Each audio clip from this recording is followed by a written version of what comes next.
रायगढ़ की राजनीति में आज एक बड़ा भूचाल आया है। शेतकरी कामगार पक्ष को उस वक्त करारा झटका लगा जब पनवेल महानगर पालिका के पूर्व नगराध्यक्ष JM म्हात्रे ने पार्टी छोड़ने का ऐलान कर दिया। आज एक अहम प्रेस कॉन्फ्रेंस में म्हात्रे ने खुद साफ कर दिया कि वे 7 तारीख को भारतीय जनता पार्टी का दामन थामने जा रहे हैं। म्हात्रे पिछले कई दिनों से पार्टी से नाराज चल रहे थे और अब उन्होंने खुलकर नई राह चुनने का फैसला ले लिया है। इस कदम में उनका साथ दे रहे हैं उनके बेटे पनवेल महानगर पालिका के विरोधी पक्ष नेता प्रीतम म्हात्रे। पिता पुत्र की ये जोड़ी अब अपने समर्थकों और कार्यकर्ताओं के साथ बीजेपी का झंडा थामने जा रही है। इस बदलाव से न सिर्फ शेतकरी कामगार पक्ष को बड़ा नुकसान होगा, बल्कि पनवेल और रायगढ़ की राजनीति में भी नए समीकरण बनते दिखाई दे रहे हैं। क्या ये फैसला सिर्फ असंतोष का नतीजा है या आने वाले चुनाव की रणनीति? एक बात तय है, रायगढ़ की सियासत अब नई करवट लेने वाली है।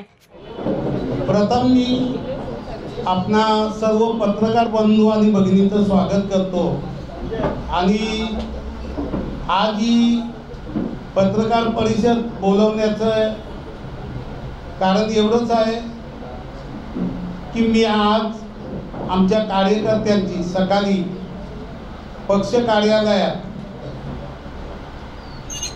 बैठक बोलवली होती आणि त्या बैठकीमध्ये मी माझं म्हणणं कार्यकर्त्यांसमोर मांडल्यानंतर कार्यकर्त्यांनी एकमुखाने प्रत्येक गोष्टीला उत्तर देत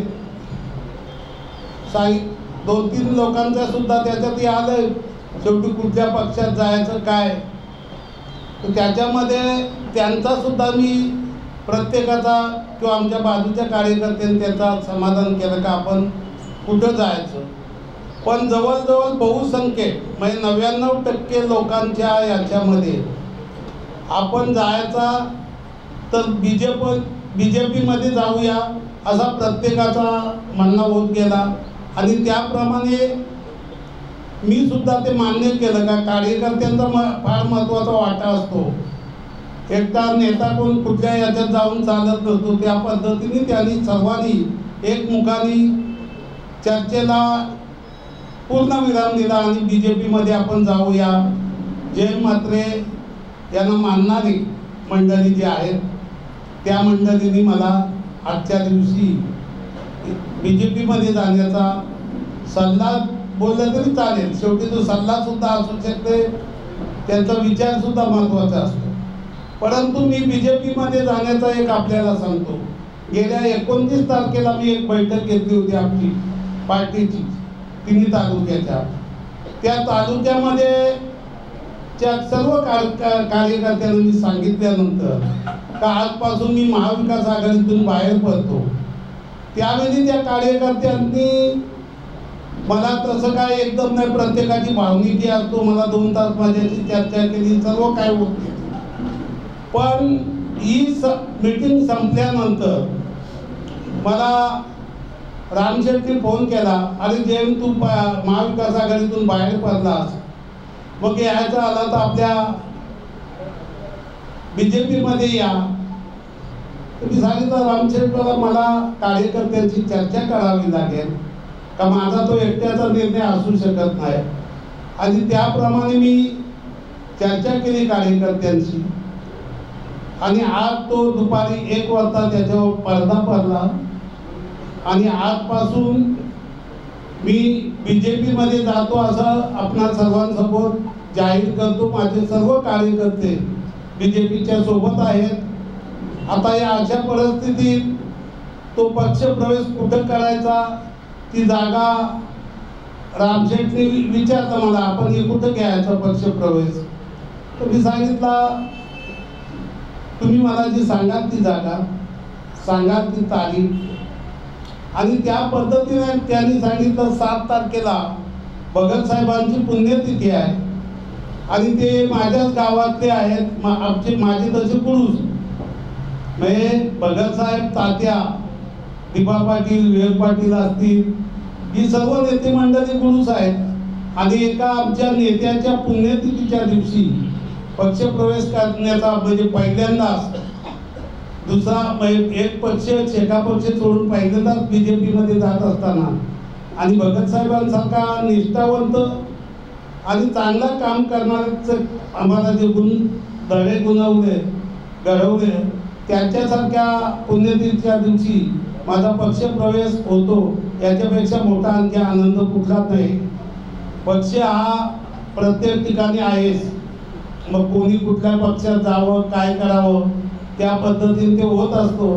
पण ते सर्व नीट क्लीन झाल्यानंतर आता मी आपणा सर्वांच्या पत्रकार परिषदेमध्ये जाहीर केलंय का मी आजपासून BJP मध्ये ऑफिशियली ज्या दिवशी माझ्या खांद्यावर काय याच्यावर पडेल त्या दिवशी मी ऑफिशियली झालो, पण आजपासून मी BJP मध्ये पक्ष प्रवेश करण्यास तयार झालेला आहे.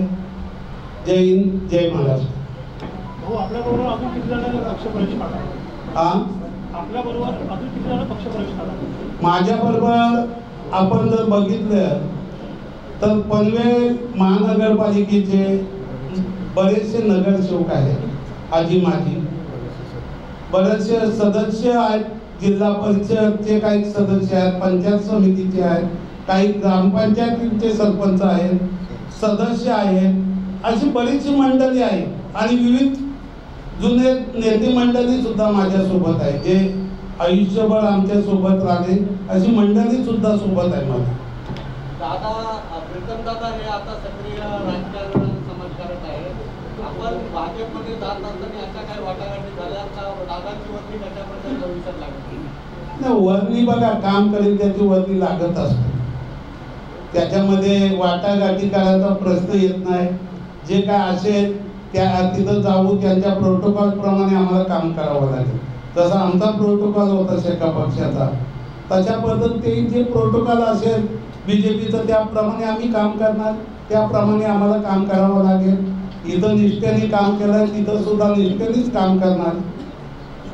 भाजपमध्ये गेल्यानंतर काय द्यायचं ठरलंय? प्रीतम दादांना आमदारकी असेल तर, कारण ग्रामीण विकास मोर्चामध्ये मतदारसंघ पडतं या दृष्टीने ते पुढचे उमेदवार असतील का भाजप?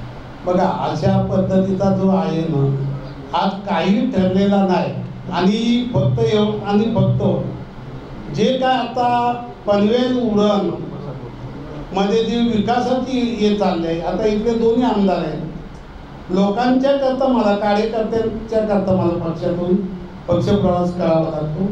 नोकरीचा इतका मोठा आपण बोलतो गंगेचा पाणी चालला आहे, कुठेतरी अडवायला पाहिजे. इतकी मोठी एअरपोर्ट येते, तरुण कंपनी आहेत, आता तुमच्या पत्रकारांचा सुद्धा तिथं भरपूर वर्णी लागेल का, तिथं अनेक ॲडव्हर्टाईज असतात, तिथं तुम्हाला जावं लागेल. अशा ठिकाणी आपण केलेला चांगला आणि आमदारच्या पुढच्या 4.5 वर्षाचा प्रश्न आहे. काम करीन तो निश्चित आमदारकी काय आणखी काय मिळालं तर ते मिळत असतो. पनवेल महानगरपालिका क्षेत्रामध्ये प्रीतमदादा मात्रे विरोधी पक्षनेते होते, गैरबांधीला तरी प्रचंड मतांनी दिली होती. अशा परिस्थितीमध्ये पनवेल विरोधमध्ये एक विरोधी पक्षनेते म्हणून त्यांची वेळी निर्माण झाली असताना कोणत्या कारणाचं BJPला तुम्हाला जावं वाटलं? नेमकं वेगळं कारण काय आहे? नाही, वेगळं कारण काही नाही. काल सुद्धा आपल्याला मी सांगितलं का बाबा ज्या पद्धतीने इथं जे चाललेलं आहे निर्णय क्षमता म्हणतो, ती निर्णय क्षमता नसल्यामुळं मला निर्णय घ्यावा लागला ना. जे आपल्या विरोधी काम करतात, आपल्या पक्षात राहून सुद्धा आमच्या विरोधी काम करतात, आघाडीमध्ये अशा पद्धतीची वाहतूक जर मिळत असेल म्हणून आपण तो निर्णय घेतलाय. शेतकरी कामगार पक्षाचा एक कणा म्हणून जे मात्र समाजाने पाहिलं आहे, ह्यापुढे शेतकरी कामगार पक्षाचं काय होईल? काय होईल ते मी आज कसं सांगू? मला काय माहिती नाही. माझा मी निर्णय घेतला. शेतकरी कामगार पक्षाचे कार्यकर्ते जे आहेत ते आहेतच. ज्यांना जिथं राहायचं ते राहणार आहेत का. सर्वच कुठला पक्ष संपत नसतो. प्रत्येक पक्षाला कधी ना कधी उभारी मिळतो, नाही मिळत. अशा अनेक पक्ष तुम्ही देशामध्ये बघता, राज्यात बघता, कुठं बऱ्याचशा लेवलला पण 2-5 लोक असतातच का. नाही असं बोलू शकत मी, असं बोलणार नाही का शेका पक्षाचे 2-5 लोक आहेत. शेका पक्षाचं नाव फार मोठं आहे, त्याची ध्येय धोरणं अलग आहे, पण ती ध्येय धोरणं आता इतर तुम्ही गुंडाळली जातात अशी परिस्थिती होत चाललेली आहे. आम्ही काही मागितलं विधान परिषद काय आणि कार्यकर्ता म्हणून काम करायचा आला तो चमकतो, कुठला काय त्याला लागत नसतो. प्रीतम दादा आज त्यांनी काम केलं, विरोधी पक्ष नेता म्हणून त्याला ताबडतोब आता ज्या पद्धतीने आम्ही उभा केला सर्वांनी विचार विनिमय करून आज 45,000 मतं असताना 90,000 मतापर्यंत आम्ही तिथं पोहोचलो आणि 70 किलोमीटरचा रेडिएशन आहे 3 तालुक्याचा. तिथं पोहोचणं इतका सोपा नाही. किती आदिवासी वाड्या, किती तिथं काय गाडापुरी कुठं म्हणजे 7 समुद्रा पलीकडे जाऊन सुद्धा आम्ही मतं मिळवलेली आहे. मालमत्ता करायचा विषय पनवेलमधला शेका पक्षाच्या नगरसेवकांनी विरोधात भूमिका घेतली म्हणजे मालमत्ता कर लागू नये. आता आपण बीजेपी मध्ये जाणार आहोत तर तो प्रश्न कसा काय सोडवा? आता विरोध कायम असेल का? विरोध कायमच असेल. ज्या पद्धतीनं त्यावेळी नगरविकास मंत्री एकनाथजी शिंदे साहेब होते त्यावेळी 30% आपण त्यावेळी सत्तेत होतो आणि 30% कपात करण्यात यशस्वी झालो. आपलं जे म्हणणं आहे की बाबा अजून किती पर्सेंटेज आपल्याला पाहिजे, जे 50%वर 40%वर ते आपण नक्कीच त्या पद्धतीने मानणार. तुम्ही आघाडीवरती नाराज होऊन पक्ष सोडताय का पक्षातील नेत्यांमुळे तुम्ही नाराज होऊन पक्ष सोडताय? बघा, आघाडीवर नाराज होऊन तो पक्ष सोडतोच, बरोबर. मी नेत्यांना सांगितलं आपण सुद्धा याच्यावर विचार करावा. माझ्या बाबतीत काही विचार करत नाही. मला बाजूला कसा जाईल एवढाच काम केला. शेतकरी कामगार पक्षाचे माजी आमदार बाळाराम पाटलांनी जर तुम्हाला सांगितलं की आम्ही पण महाविकास आघाडीमधला बाहेर पडतोय आणि आमदार विवेक पाटील बाहेर येईपर्यंत आपण शेतकरी कामगार पक्षात राहूया जर असते बोलले असेल नाही, त्यांनी तो जर प्रश्न मांडला असताना महाविकास आघाडीत आज इथं बसायची वेळ आली त्या दिवशी तो संपत होता व आपण महाविकास आघाडीतून बाहेर पडलो. आज तुम्हाला इतके संख्येने बोलवायची गरज नसती. काल सुद्धा जे बोलवलं ती आज 50%पेक्षा अधिक नगरसेवक आपल्यासोबत महापालिकेतले येत आहेत. तर यांचं पुनर्वसन भाजपमध्ये गेलं का भाजपमध्ये महायुतीमध्ये राष्ट्रवादी काँग्रेस शिवसेना आणि आता आपला गट असे बऱ्या परिमाणात मी जातो तिथं गट मानत नाही. ऑटोमॅटिक तिथं सामावून घेतलं जाईल. हो, ऑटोमॅटिक तिथं सामावून घेतलं जाईल तेवढा विचार केला जाईल. प्रीतम म्हात्रे साहेबांचा राजकीय वाटचाल ही फार प्रगतीने जाणार आहे. विधानसभेमध्ये त्यांनी अनेक प्रकर्षाने निवडणूक लढवली. अनेक त्यांचे प्रतिस्पर्धी होते, त्यावेळेचे उमेदवार होते, त्यांचं सर्वांचं म्हणणं होतं आणि ते आम्हाला पत्रकारांना आणि सोशल मीडियाच्या माध्यमातून ते विचारत आहेत की प्रीतम म्हात्रेंनी त्यावेळेस घेतलेली जी भूमिका ती शंकास्पद होती, आज ती खरी ठरलेली आहे. यावर प्रीतम म्हात्रे साहेब काय सांगतील, कशा पद्धतीने ह्या प्रश्नाला उत्तर देतील? म्हणजे तुम्ही त्यावेळी मला उभं केलेलं सांगून असं त्यांनी सांगितलं त्यावेळेस जे आरोप केलेले होते प्रीतम म्हात्रे हे त्यावेळेच्या राजकीय खेळीतला भाग होते. या सगळ्या प्रश्नांवर आपण कसं उत्तर द्या? एक सिंपल उदाहरण त्याला मला पक्षाचा एबी फॉर्म मिळाला, त्याच्यामुळे याच्या पुढे मी काय बोलणार. एबी फॉर्म मिळाला म्हणजे मी अधिकृत उमेदवार झालो आणि अधिकृत झाल्यावर अधिकृत काम करून त्या इथपर्यंत आम्ही पोहोचलो. आमचं काम आम्ही प्रामाणिक केलं, त्यांचं काम त्यांनी प्रामाणिक केलं आणि त्याचं फलित तुम्हाला समोर दिसलं. आणि जर एबी फॉर्म नसता तर आम्ही उभे अपक्ष आहोत की नाही आहोत हे तेव्हा कळलं असतं. पण आता एबी फॉर्म नंतर इथे कुठलाच दुसरा विषय येत नाही असं मला वाटतं. दादा, आपण एक संयमी व्यक्तिमत्व म्हणून ओळखलं जातं. आजपर्यंत तुम्ही भाजपसोबत विरोधक म्हणून आता मांडी लावून बसणार आहात. भविष्यात शेकापचे अनेक निष्ठावंत आपल्याशी जोडलेले आहेत. तुमच्याकडे त्यांचा मत कायम असेल. कशा प्रकारे त्यांना आकर्षित कराल आणि भविष्यात एक सामाजिक कार्य कशा प्रकारे आपलं चालू आहे? मी तुम्हाला सांगतो, जेव्हा सन्माननीय भाऊ नगराध्यक्ष होते 2000 ते 2005 त्यावेळी पण तुम्ही बघा विरोधात त्यावेळी काँग्रेस आणि हे होते, त्यावेळी त्यांची पण कामं भाऊंनी न चुकता म्हणजे पक्षातलेच सांगायचे की त्यांची कामं विरोधकांची नाही करायला पाहिजे, पण भाऊ त्यातले नाही आहेत. भाऊंकडे आज तुम्ही देखील आज पत्रकार मंडळी की भाऊ हे पक्षविरहित म्हणजे त्यांना कोणी पक्षाचं असं बोलत नाही, सर्व येणाऱ्यांची कामं होतात. त्याच पद्धतीनं आता तुम्हाला इथून पुढे आणि तीच आम्हाला आमच्या झळक आहे असं मला म्हणायचं. माझ्याकडे पण कधी कोण आलं तर कुठल्या पक्षाचा तरुण सहकारी आहे किंवा ज्येष्ठ ते मी कधीच विचारत नाही. त्यांची जी अडचण आहे ती अडचण एक सामान्य नागरिक म्हणून आम्ही प्रामाणिक सोडवण्याचा प्रयत्न करतो.